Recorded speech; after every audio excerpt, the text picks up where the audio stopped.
So today we're going to be installing the 22mm Nibbi carb on my Boom Vader BD 125-10. This is a 2025. It should be the same for the rest of them because I think they're all like Gen 2 Grom clones. We're also going to get rid of a lot of this unnecessary stuff that's completely unnecessary. And we've already taken the plastics off. That's going to give us access to everything we need. Now, the first thing we're going to do is we're going to deal with this canister right here. This is part of the emissions junk that, well, we just flat out don't need. This should just pull out of this little strap right here. Little rubber strap holds it in. Actually, probably just, yep, pull hard enough, she'll pop right off. The back of it's open like so. There's a couple different lines coming off of this thing. So this one right here, coming off the front, this goes up to a check valve. This is actually it's like a vapor, not really like a vapor, but it's like a, it's a vent for the fuel tank. So it runs up there, it connects to the fuel tank. We don't want to cap this off completely because then we don't want to overpressurize our tank. So what we're going to do is pull it off this little rubber grommet right here. Let me put you guys at a better angle. So this check valve right here, that's what we want to pop off of the little rubber strap. And then, should be able to do this with our fingers because there's enough room right there. It's a little big enough. I'm going to unplug the whole check valve itself. We don't need this. We'll deal with the rest of these in a moment. We're going to take our little fuel vent check valve thingy. This is going to let the pressure from the tank escape, but not let anything else in. Because we're putting it on a tube, we can pull that tube off. That will squish right in here, hopefully. Come on, butthead, get in there.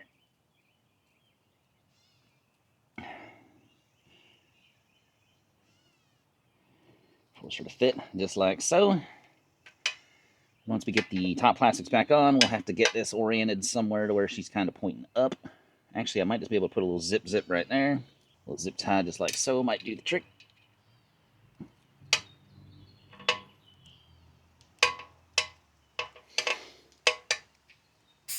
Because I'm pretty sure the reason we want it pointing as vertical as possible is that little ball in that check valve's gonna let the pressure out, but nothing will be able to get back in.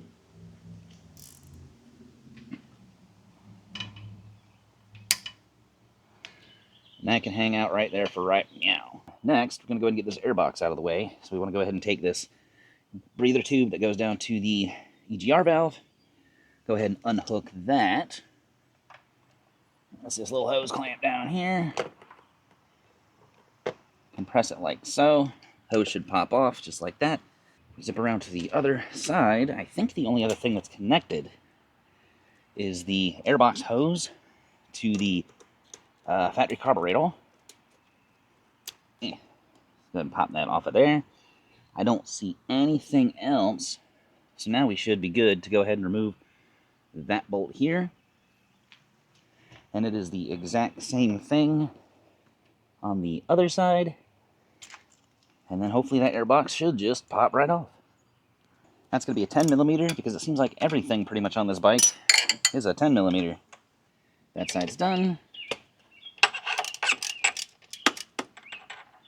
Trying to scrape my forks up. Not that it matters. This bike was $1,400 and they delivered it like in a box. So it's not like it's some sort of super pristine machine. And I fibbed you guys because there is one more line that goes to the back of this thing. This is actually a breather for the crankcase. It goes all the way back to the engine casing here. So do not cap this off because otherwise you're going to overpressurize your engine case and it's going to leak oil. And the oil is going to leak. It's going to come out of there pretty much wherever it can find space to come out of there. So what you're going to need to do is eventually is get like a little filter on this thing and kind of like tuck it up under here somewhere. I don't have a filter at the moment, so I'm just going to use like a piece of cloth or something just for the time being. And essentially, to remove it, it's the same thing. The little hose clamp pops off. The hose pops off. And there goes our airbox. Alright, and dealing with the rest of this canister is super easy because there's this tube that runs to the factory carburetor. Basically, we're just going to pop that off. And then toss this whole thing too. Now, if you were going to keep the factory carburetor and you were just doing the emissions delete, which also I think is probably worth doing, you would need to cap this with like a little vacuum cap. I'll throw a link to the ones that I've been recommended in the description. And pretty much every part I'm using today, I'm going to have a link for in the description. Alright, so now we're going to go ahead and get rid of the EGR valve. There's a couple tubes we got to disconnect. One we already did because it goes to the airbox. This one down here runs to the cylinder head. And then there's a line back here that runs to the factory intake manifold. Now we're replacing the intake manifold as well, so we don't need to worry about plugging that guy when we're done. But we'll go ahead and disconnect that one first. Pinch the little hose clamp. Pop the hose off. Yeah, there we go. And if you're curious, that connects right to the back of the EGR like so. Then what I'm going to do is we're going to disconnect the line from the cylinder head. This is a metal tube. This is, it's like a rubber hose with braided junk on it. Let's see if we can get that guy out of there. It should be easy peasy. Lemon squeezy. And hopefully it doesn't turn into difficult, lemon difficult. Then we're going to remove that bolt, which appears to be, if I had to guess, I'd say an 8 mil. I would be correct. So if you guys would kindly remind me to get a lotto ticket later. Okay, ooh, that's on there pretty good. Also, the little ball bearings in this ratchet are kind of slipping. I got to get a new one. This is also the same bolt that holds the stock carburetor to the intake manifold. So after we pull this out, we don't have to worry about putting it back in. And just like that, the EGR valve is gone. And if you are curious what EGR stands for, it stands for exhaust gas recirculation. Basically what it does, and I probably should have explained this a little bit. We're just going to hand tighten that back in there so it don't get lost. Probably should have explained it before I took everything apart, but basically what it does is it scavenges some of the freaking exhaust gas, runs it back through into the intake manifold to go back through the engine. Think of it as kind of like recycling or resalvaging. I think it's stupid, and anyone who's into performance also thinks it's stupid. So now we're going to unhook everything from the stock carburetor. So we got the throttle cable, choke cable, fuel line, and that appears to be it. Now, the factory petcock is connected to the factory carburetor. So this is in the off position, but I don't know if it's going to... basically, I don't know if I'm going to leak any fuel, so we're going to do that one last. Choke cable's easy enough. Basically, just push up on the little butterfly. Bring the cable up like so. It slides out of the hole just like that. And how that's connected basically is that little stopper sits in like that. Cable runs in. That's what kind of holds everything in place. So boom, easy enough to unhook. Then the choke cable just pulls out like that. We're going to tuck it up here against the frame because the Nibbi carburetor, the choke is actually on the carburetor itself, so the cable is actually not compatible. You're going to have to reach down here and pull it up when you need to choke the bike. Next, we're going to get the throttle cable out of here. This cap up top unscrews. There's a spring in here, so be careful. The whole thing pops up like that. That's your, what do you call that? It's the little needle. That kind of, basically when the throttle opens, this little thing lifts up, lets in a little bit of gas, etc., etc. Like I said, I'm not a mechanic. This is kind of held in a similar way to the choke cable. Basically just compress everything until the bottom of the cable sticks out the bottom. And it slides out like so. Now, one thing I'm curious about, if this cap, the stock cap, is the same as the Nibbi 22 cap, so I want to check that real quick. And actually, just by comparison, no, it is not. It is much bigger. That means we'll have to swap this whole thing out. So basically, I think we just pull this off of here, slide the rubber boot off, I think. Set these to the side. And we can have this guy kind of hang out here for the time being. Alright, now the fun part. I don't know if I'm going to lose any fuel from this line. There's no vacuum on here, so it should be fine. And also one thing I noticed, this little spring clamp is already loose, which is mildly concerning. So we're either going to make a mess right now or we're not. Oh my gosh, that's like on there. It's going to make me cut it. We're going to cut it. And as I thought, we're making a big old mess. So this tank was mostly empty. Don't do this on a full tank unless you want to drain the whole thing. Or you want to like pinch the line or something. I really wish they had a petcock that was like remote mounted. We're going to do that because the Nibbi carb doesn't have one. So don't do what I did. I'm not a mechanic. I'm just some guy. And to be honest with you, I kind of I know what I'm doing. I have the idea of what I'm doing, but also this is something that I haven't done before. And, you know, as much as I don't like working on things, I like, I don't, I don't know. I don't mind doing the how-tos because I kind of want to show like, hey, anybody can do this stuff. Because I like, I don't know, I like to encourage people to work on their own machines. Also, apparently that can's a lot fuller than I thought it was, so yay. So now I can pull this vent tube loose down here. And you know what? We're just going to take the carburetor and the manifold off as one piece. That's going to be an 8mm. You probably don't need the extension. I just like using the extensions so you guys get a better view of the action, so to speak. Alright, stock carb is out. Go ahead and set this to the side. Be careful not to drop anything in there because that is your cylinder head. That's where something falls in there. you're done. We'll be ordering a new engine. Alright, now we got our 26mm intake manifold. Should sit just like that. This thing didn't come with any instructions. I don't know if we need to use a little paper gasket, or the rubber gasket, or the rubber gaskets for one side, papers for the other. That's kind of what I'm thinking. I'm thinking the papers on the engine side, and this is meant for the carb side. That's kind of what I'm thinking, so that's what we're going to roll with. They did not give us any bolts either, so what we're going to do is we're going to reuse the factory ones that hold the stock intake manifold on. I'm going to put a little bit of blue Loctite on there, just to make sure they don't go anywhere. Same thing on the other side. Oops, it's a bit more Loctite than I need, that's alright. Okay, that's mo better. Alright, so it's not, yeah, so it only goes, it's unidirectional. Alright, so let's pop this back off of here. So if you go with the same intake manifold I did, apparently, the lettering is going to go on the carburetor side. Seemed to be the same to me, but I must have looked at it a little different. Who knows? Alright, let's go ahead and get that one started. On the far side, swing that in here. Thread those in like so. I think it's kind of cheap they didn't give you any bolts. Of course, it's also not too surprising. Parts for these bikes are like ridiculously cheap. I don't really like the way that gasket's sitting, but it's covering the whole thing. So we're going to roll with it. I'm going to take the whole thing back apart again. I will. I don't want to. Snug. All right, cool. All right, looks like we finally drained all our fuel. There's actually a lot more in there than I thought there was. That's kind of... Huh. All right. Go ahead and drape that fuel line up there, out of the way. Cap that gas can so I don't have to smell that stuff. See what we can do about getting this carby on here. Of course, it does come with gaskets, but I don't know if we need them or not. Maybe we'll use the paper guy instead of the rubber guy, since it's got that rubber seal on it. You know what? Maybe we'll do that. Probably don't need to. Actually, I know we don't need to. And actually, I know we shouldn't need to, because we got this rubber O-ring, and that should seal the whole freaking thing to the thing. That's the point of that little rubber O-ring. So you know what? We're going to rock without it and see what happens. You would think I'd want to be sure, since I kind of don't really like working on stuff, to double check and make sure all this stuff's accurate so I don't have to do it twice. But, you know, sometimes in life lessons from your buddy Lucky Aces, sometimes you just have to grip it and rip it.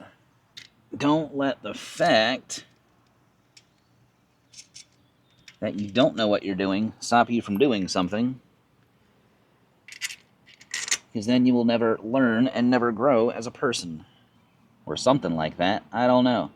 If I also mentioned I'm not a mechanic in the past 2 minutes. Alright, thread those on. You have to run the bolts from the manifold side, because you cannot get them in from the carburetor side. If I had to guess, 8mm. Wow. Those nuts got little little ridges or indentions or something on them, so they should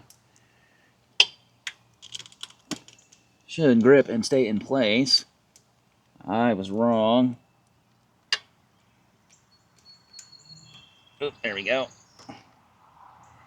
Just gotta hold her for a moment. Keep her from spinning. Yeah. Wow, that's like digging in. Yeah, that's cutting it close. Good job, China. So now we can hook up our peripherals. This is the choke I was talking about earlier. So when you need to choke this bike, from now on I'm gonna have to reach down, pull it up. Yeah, there we go. That's on. That's off. So our throttle cable is going to connect here.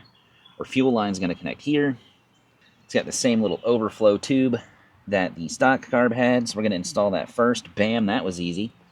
Going to unscrew our throttle cable cap dealie. Careful of that spring. It should give us the whole shebang. Might have to reach down in there, pop this up. Now we're going to take our throttle cable, because we tucked our choke cable up there so they don't get kind of mixed up. So what we're going to do is try to feed that through. Actually, we could probably pull the rubber dealie off first. The little boot. That goes on there like so. Slide up like that. Throttle cable feeds through there. Catches on that metal dealie, and we'll slide the boot down. Boop, that's installed. I'm not going to do any adjusting on this carburetor just yet. I want to see what it runs in stock form. I don't know what the stock jet in here is.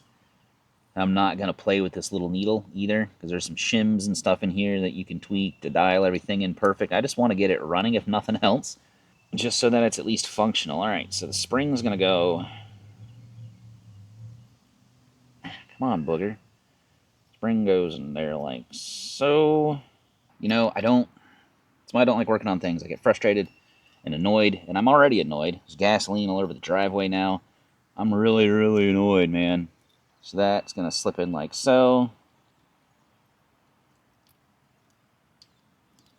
Actually, no, I take that back, pop that back out. Just looking at how this plastic washer sits, we're going to have that on. That's going to have to go through like so. That's what the spring looks like it's going to sit against. That guy slides in like so, just like that. Boom. All right, now she's together. That was annoying. All right, now we got to get it back in here without the throttle cable getting all cattywampus on us. Because when I got this bike and first put it together, she was idling super duper high because there was some actual tension on the throttle cable that was holding the throttle open a little bit. That took me a little bit to figure out. So I'm not a huge fan of these angles, but we can go ahead, and if we poke our head inside, God, I need a new tripod. Poke our head inside. I know this is like crooked. There's so much slack in this cable. That's clearly not set up right.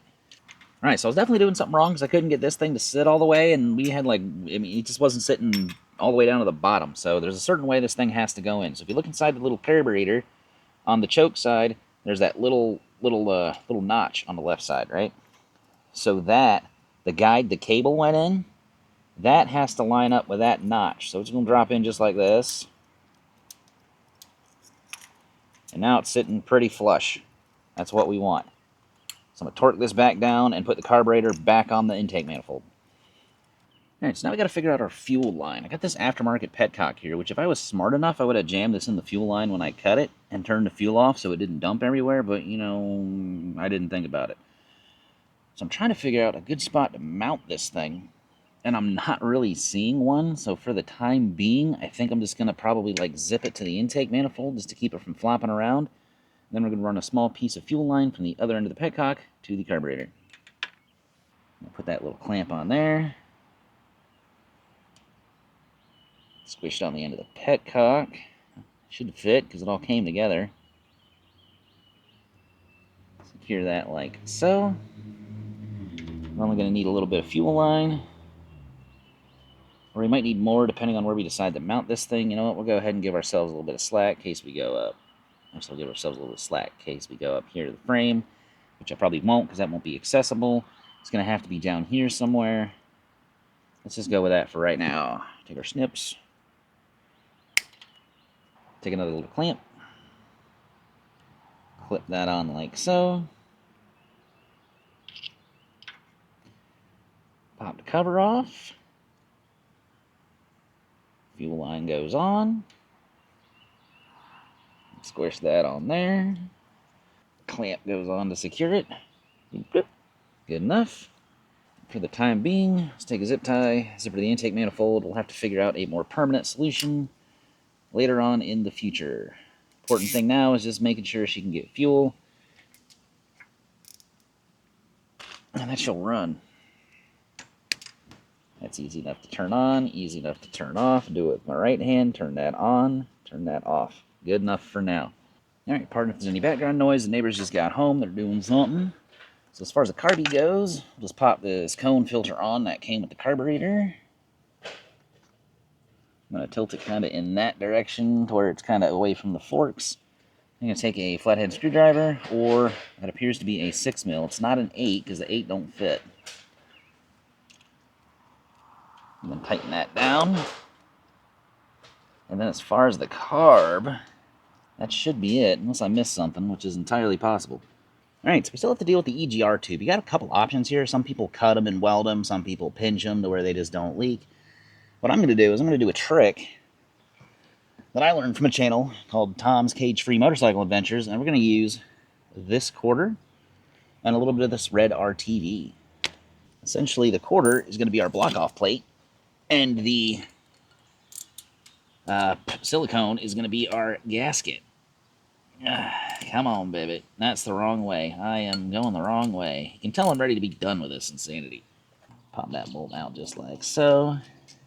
Hang on to these bolts. We're going to need them. They used to make block-off plates for these online, but heck if I can find any. So the idea here is I can run these bolts in here, and they're big enough to where they're going to hold this quarter on. Kind of just like so.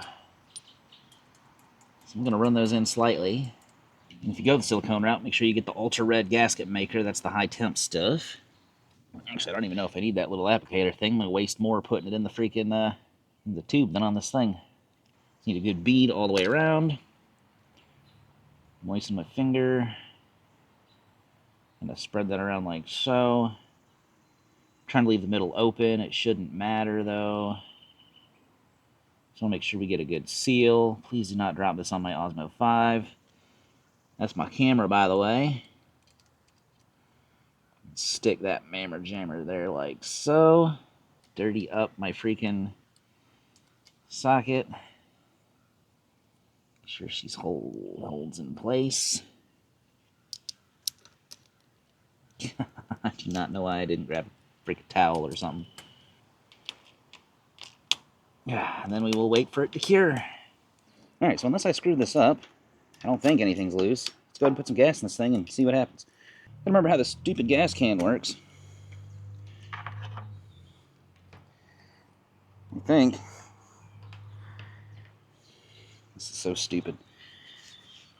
Gas cans get stupider and stupider. I'm going to use this slightly less stupid can and dump it all over the bike, because why not? Oh, this one's split at the top, that's why. Alright, third time's a charm, probably. Smart man would get a funnel. I didn't realize that other can had a split in it. That's kind of embarrassing. Can't wait to start this freaking engine with gas all over it. Actually, let's go ahead and wipe that off as best we can. You know, just to be safe. It should be fine. But, just to be sure. Alright. Gas cap goes back on. Swing around here to our petcock. Turn the fuel on. It's flowing through the filter, so everything looks good. Nothing's leaking. Double check. We'll give that just a moment to finish kind of filling that carburetor bowl, if that's how this works. Still everything looks good. Bubble stopped. And she's been on a battery tender, so we should be okay there. Turns on. She says there's no fuel in her, but I know that's a lie. So, might need some choke. Let's try it without the choke first. Why not? Wow. Okay, alright, almost. Go ahead and flip that choke on.